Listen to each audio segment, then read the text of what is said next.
So we're here at Planet Comicon, and we're talking with David Dastmalchian. Hey, here he is, in the flesh. That's right. Yep. Right here in person. Right here. We were just talking about, you know a little bit about St. Louis. Oh, yeah. About Noah's Ark. I know all about Noah's Ark. I grew up in Kansas City, and among the many fun things we would do in the summers was going to Worlds of Fun, which is in Kansas City. Then we go on a road trip.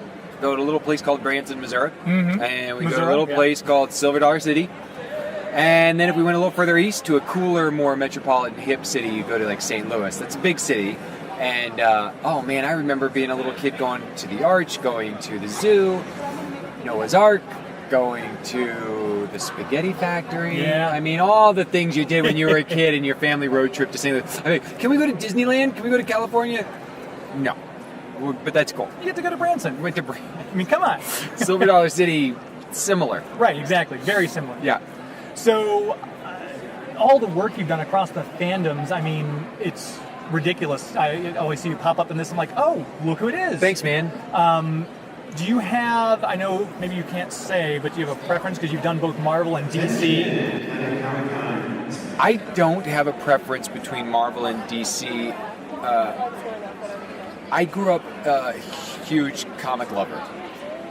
DC, I will say, had my favorite villains. I mean, from a young age, I was always really obsessed with the Joker, which makes it really weird and cool that I've gotten to work for the Joker a lot. And then as a Marvel fan, I was always really into heroes, and I liked obscure heroes as well as some of their mainstream guys and women. But my first comic I ever collected was series. I started buying comics off like a spinning rack at a place called the Minute Shop in Overland Park, and then I found a comic book shop called Clint's, and I started regularly collecting, Detective Comics, Batman. But the first team that I really followed is I got some Justice Leagues and some Avengers, but I loved the West Coast Avengers. Oh yeah, which was like Hawkeye and Wonder Man and Tigra and Hank Pym, Mockingbird, and that was the first team that I religiously collected, and then that just spawned my many different collections. But yeah, so I like both Marvel and DC. I always wanted to imagine them fighting like the DC villains versus the Marvel heroes. That was always my dream scenario. That would be cool, and hopefully one day they'll do another crossover. Someday they could do another crossover. They only did 4 issues the one time they did it. It was awesome. Yes, but it wasn't enough. So with your love of the West Coast Avengers, you ended up being in a movie with Hank Pym. I know. Isn't that crazy? Cool too. Yeah, it's really cool. I mean, my life has come full circle in so many amazing ways, but that is huge. Being in Pym Laboratories, or helping to break into Pym Laboratories, was the little 12-year-old in me just couldn't believe it. Yeah. And you mentioned your obsession with the Joker, obviously 2008's Dark Knight, and then full circle again back to Gotham. I know. So strange. And The Dark Knight was my first film role, first time working in a movie, and then doing Gotham was so fun because I think the show is so cool and spooky and noir-y, and I love that I got to try to resurrect poor Jerome. And then we did that whole nod to Death of the Family and cutting the face off and stapling. It was cool. Yeah, it was really awesome. So is there a villain, we've seen you in The Flash, is there a villain or a hero that you'd still like, it's on your list, like, I want to play this? I would love to play Morbius. He's a Marvel hero that I would love to play. Yeah. And there's many. There's so many people I want to get a chance to take a crack at. If I could put the word out to the guys up at Marvel. Morbius. Yes. Kevin listens to this. Kevin Fake. So come on. we can have him do it for you. Thanks. And I guess we can't talk about Ant-Man 2. Ant-Man and the Wasp. I'm in. You're in? It's happening. We're going. It's shooting this year, and I don't know.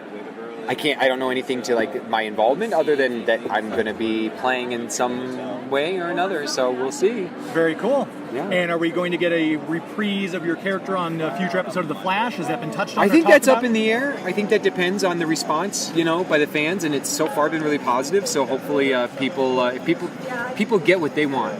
When it comes to television and a show like that has such an active fan base. So I think if people loved it and it seems to be there was a really positive response. I love doing it, so I'd love to do more. And Abracadabra is a classic Silver Age Flash villain. They're Bring that guy around. They are. Get the rogues all together. Let's attack this guy. I would love to see a take Rogue Flash War, down. something like that. That would be awesome. That would be really awesome. Yeah.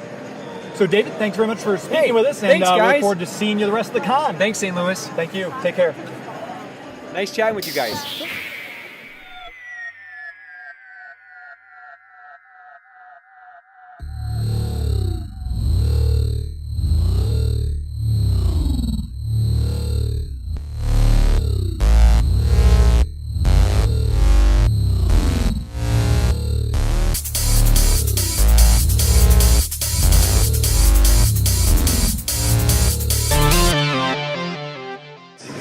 The voice of God. You know, they want to invite us to Comic-Con party. For those of you listening, you can't come. You can't come. Sorry, you have to be here now for this party. Oh, wow.